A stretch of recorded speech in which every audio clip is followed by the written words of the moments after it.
Crônicas do Amanhecer. Por Feijão, Centro Espírita Allan Kardec de Balneário Gaivota. Balneário Gaivota, 2 de novembro de 2025. Ex-ministro da Agricultura da China é condenado à morte em novo passo de campanha anticorrupção, parte 3. O ex-ministro da Agricultura e Assuntos Rurais da China, Tang Renjian, foi condenado à morte por corrupção passiva em mais um passo da campanha do líder Xi Jinping contra o crime no país. Renjian, que também era membro do Comitê do Partido Comunista da China, teve a pena suspensa por 2 anos por ter confessado os crimes, cooperado na recuperação dos valores e demonstrado arrependimento, segundo a mídia estatal Xinhua. O político foi também sentenciado à privação vitalícia de todos os seus direitos políticos, e seus bens pessoais foram confiscados. Tang Renjian, quando era ministro da Agricultura, dando entrevista no Congresso chinês, o ex-ministro teria usado os cargos que exerceu entre 2007 e 2024 para beneficiar terceiros em contratos de projetos, investimentos e aprovações de empresas.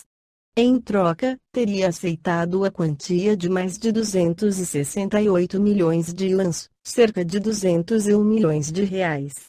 A corte responsável pelo caso, o Tribunal Popular Intermediário de Shanchun, na província de Jilin, decidiu que as ações de condenado configuram crime de suborno.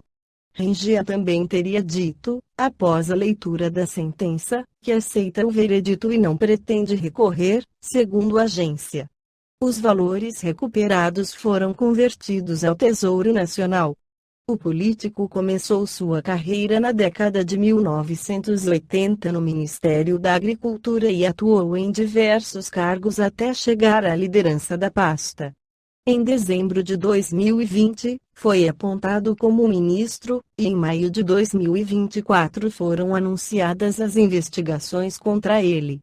No livro Cartas e Crônicas, o Espírito Irmão X, pela psicografia de Francisco Cândido Xavier, esclarece: indaga você como apreciam os desencarnados a instituição da pena de morte, e acrescenta: não será justo subtrair o corpo ao espírito que se fez criminoso, será lícito permitir a comunhão de um tarado com as pessoas normais.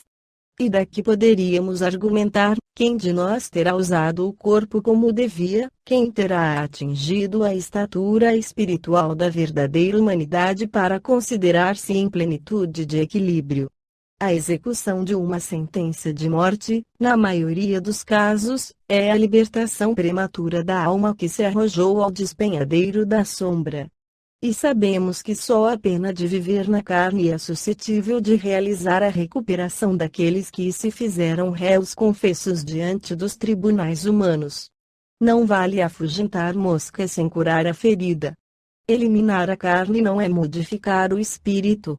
Um assassinado, quando não possui energia suficiente para desculpar a ofensa e esquecê-la, habitualmente passa a gravitar em torno daquele que lhe arrancou a vida, criando os fenômenos comuns da obsessão, e as vítimas da forca ou do fuzilamento, do machado ou da cadeira elétrica, se não constituem padrões de heroísmo e renunciação, de imediato, além-túmulo, vampirizam o organismo social que lhes impôs o afastamento do veículo físico, transformando-se em quistos vivos de fermentação da discórdia e da indisciplina. O tribunal terrestre jamais decidirá, com segurança, sobre a extinção do crime, sem o concurso ativo do hospital e da escola. Sem o professor e sem o médico, o juiz de sã consciência viverá sempre atormentado pela obrigação de prender e condenar, descendo da dignidade da toga para ombrear com os que se dedicam à flagelação alheia. A função da justiça penal, dentro da civilização considerada cristã, é, acima de tudo, reeducar. Sem o entendimento fraterno na base de nossas relações uns com os outros, não nos distanciaremos do que pretende converter o mundo em eterno sorvedouro de males renascentes. Jesus, o divino libertador, veio quebrar as algemas que nos jungiam aos princípios do castigo igual à culpa. A educação é a mola do processo de redimir a mente cristalizada nas trevas. Organizar a penitenciária renovadora, onde o serviço e o livro encontrem aplicação adequada, é a solução para o escuro problema da criminalidade entre os homens, mesmo porque o melhor esforço da sociedade contra o delinquente é deixá-lo viver na reparação das próprias faltas. Cada espírito respira no céu ou no inferno que formou para si mesmo. Aqui, temos o campo dos efeitos, e aí, no mundo, o campo das causas. E enquanto a alma se demora no campo das causas, há sempre oportunidade de consertar e reajustar, melhorando as consequências. Não é morrendo que encontraremos facilidade para a reconciliação. É aprendendo com as rudes lições do educandário de matéria densa que se nos apuram as qualidades morais para a ascensão do espírito. Ninguém, pois, precisará inquietar-se, provocando essa ou aquela reivindicação pela violência. A lei da harmonia universal funciona em todos os planos da vida, encarregando-se de tudo restaurar no momento oportuno. Quanto ao ato de condenar, quem de nós se revelará em condições de exercer semelhante direito?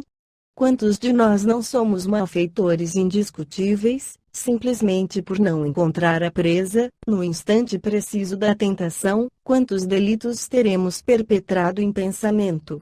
Só a educação, alicerçada no amor, redimir-nos-á a multimilenária noite da ignorância. Se você demonstra interesse tão grande na regeneração dos costumes, defendendo com tamanho entusiasmo a suposta legalidade da pena de morte, vasculhe o próprio coração e a própria consciência e verifique se está isento de faltas. Se você já superou os óbices da animalidade, adquirindo a grande compreensão a preço de sacrifício, estimaria saber se terá realmente coragem para amaldiçoar os pecadores do mundo, atirando-lhes a primeira pedra. Esta foi a crônica do amanhecer de 2 de novembro de 2025. Por Alfredo Feijão Lopes.